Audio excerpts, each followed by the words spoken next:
પોતપોતાના સ્થાન ઉપર પધારજો.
दादा देरा सर पर उड़े रे ध्वजा, दादा देरा सर पर उड़े रे ध्वजा, उड़े रे ध्वजा,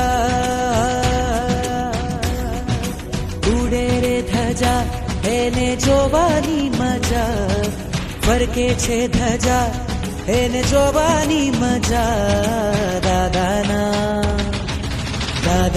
દેરા સર પર ઉડે રે ધજા, દાદાના દેરા સર પર ઉડે રે ધજા.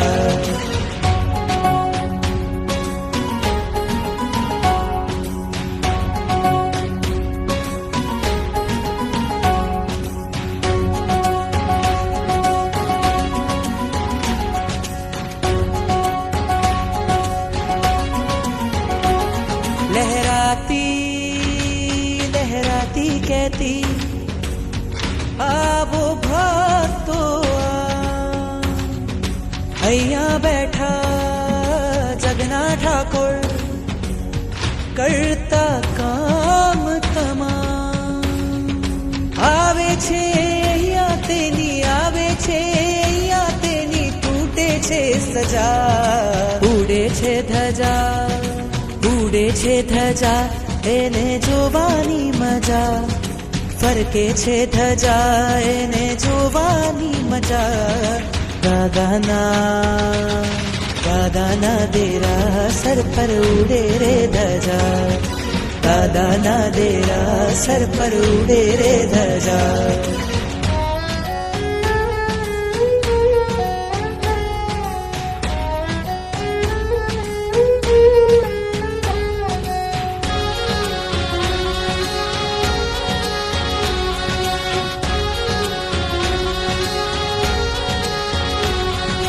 શ્વેત લાલ છે એમાં રંગો, હરિહંત સિદ્ધને નામ. ચડતી ધજા જોવા માટે ઉમટે આખું ગામ. જુઓ જો ધજા તો જુઓ જો ધજા તો સંસારથી રજા. ઉડે છે ધજા એને જોવાની મજા. ફરકે છે ધજા એને જોવાની મજા. દાદાના દેરાસર પર ઉડે રે ધજા. દાદાના દેરાસર પર ઉડે રે ધજા.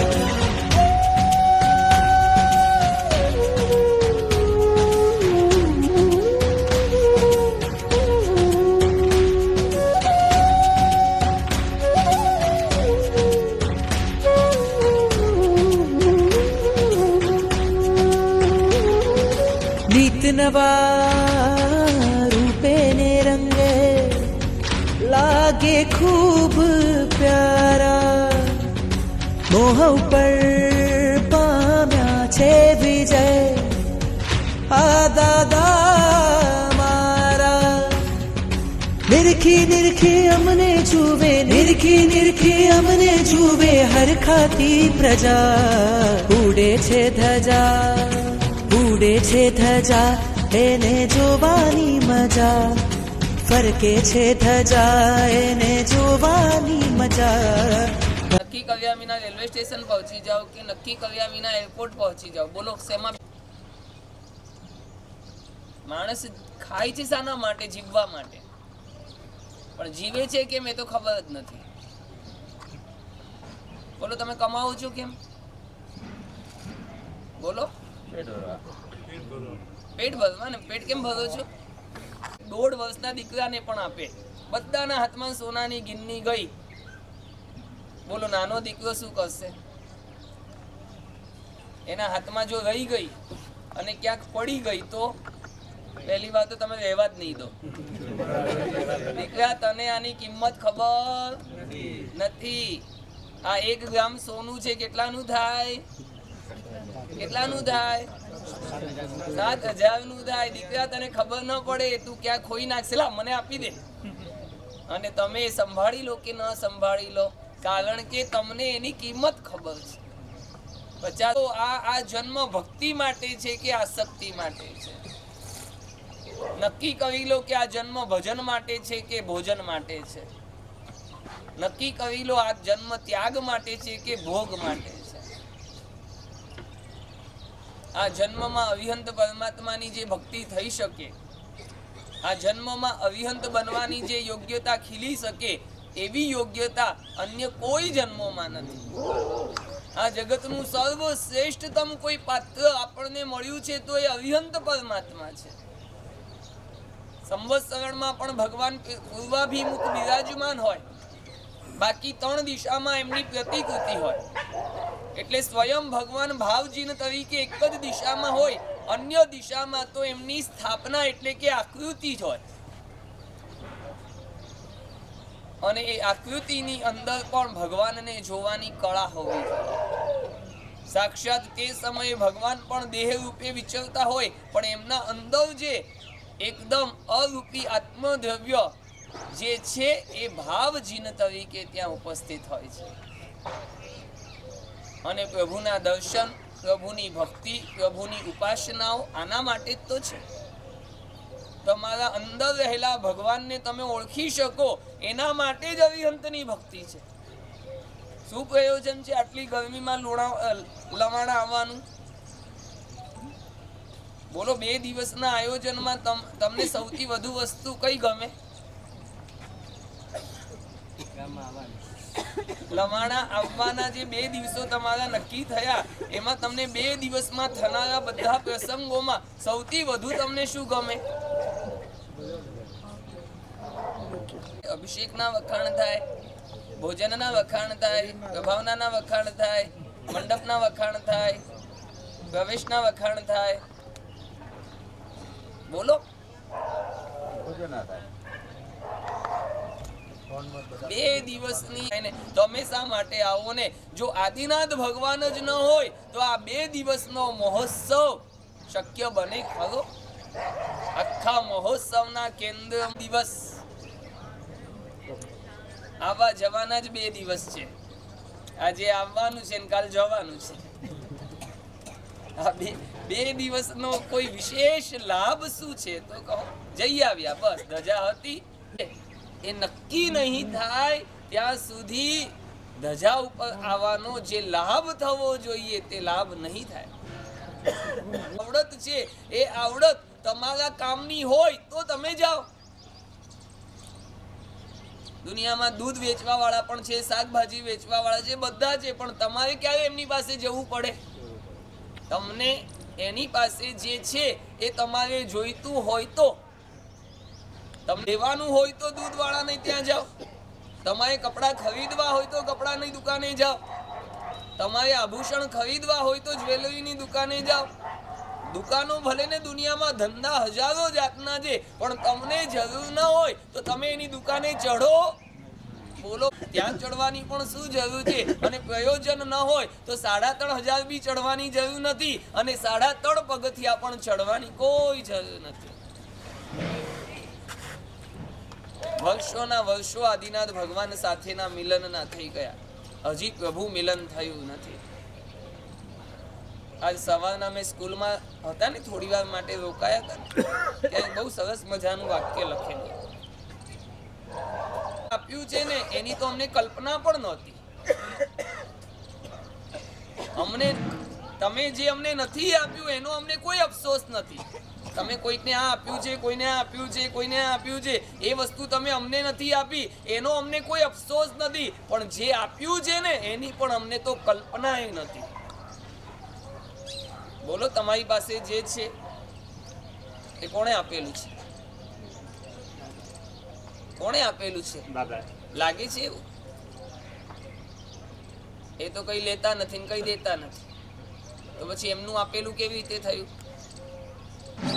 છતાં આપણને ખબર છે કે એમના આલંબને આપણને મળેલો પૂર્વ જન્મોમાં મળેલો ધર્મ, અને ધર્મના આલંબને આપણા જીવનમાં પ્રગટેલું પુણ્ય, અને એ પુણ્યના આલંબને આ ભવમાં મળેલી અનુકૂળતાઓ, અને અનુકૂળતાઓના કેન્દ્રમાં કોઈ છે તો પરમમાં આપણને મળી રહ્યું છે. હવે આવા ને આવા ફળો તમારે આગળ જોઈતા હોય તો શું કરવાનું? શું જોઈએ છે? શું જોઈએ છે? ઉપાધિઓ વિનાની અવસ્થાઓ જોઈતી હોય તો ઉપાધિ વિનાના ભગવાનની ઉપાસના કરો. મહારાષ્ટ્રમાં એક પ્રભુ ભક્ત બહેનો, હું તમને પૂછું, ભગવાનનું નામ ક્યારે લેવાય? સૂતા પછી કે સૂતા ઉઠતા પહેલા? જમવાનો ટાઈમ નક્કી, ઊંઘવાનો ટાઈમ નક્કી, દુકાનનો ટાઈમ નક્કી, બરાબર ને? ભગવાનને ભજવાનો કોઈ સમય નક્કી છે તમારી પાસે કે આ સમય અમે માત્ર ભગવાનનું નામ લઈએ છીએ, એના સિવાય અમે બીજું કાંઈ જ કરતા નથી, એવું નક્કી છે? ભગવાન માટે સમય કાઢો છો?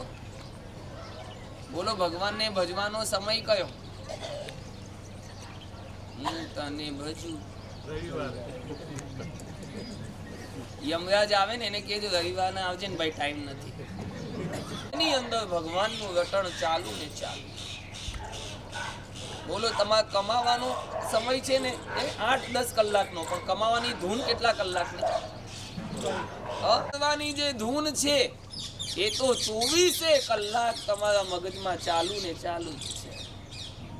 24 કલાક જો રૂપિયા કમાવાની ધૂન હોઈ શકે તો 24 કલાક ભગવાનના નામની ધૂન કેમ ના હોઈ શકે?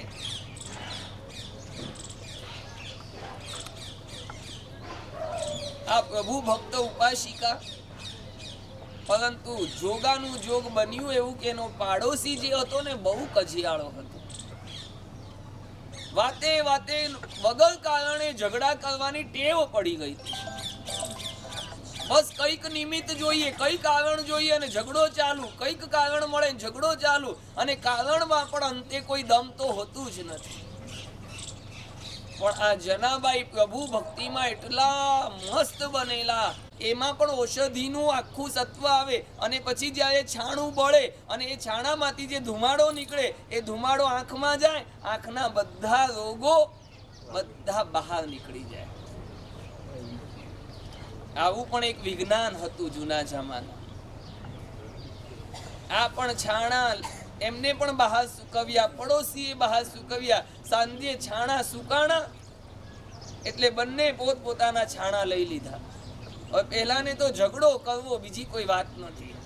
હવે બન્યું એવું કે ગણવાનું રહી ગયું હશે ને એક છાણો વધારાનો આ બાજુ આવી ગયો અને પેલી બાજુ કે તારા હોય તો આ પડ્યા છે, મને કાંઈ વાંધો નહીં, એક લીધા હોય, બે લીધા હોય કે ત્રણ લીધા હોય, લઈ જા તારા છાણા, મને આવા છાણાથી કોઈ મોહ છે જ નહીં, મને ભગવાન સિવાય કોઈ નાથી મોહ નથી. સમજાય છે શું કહું છું? શું બોલ્યા જનાબાઈ? મને ભગવાન સિવાય કોઈ સાથે મોહ નથી. ભગવાન ક્યારે મળે ખબર? મોહ ન હોય, ભગવાન સિવાય કોઈનાથી તમને પ્રેમ ન હોય, ભગવાન સિવાય તમને કોઈ બીજું ન ગમતું હોય તો જ ખરા અર્થમાં ભગવાન મળે.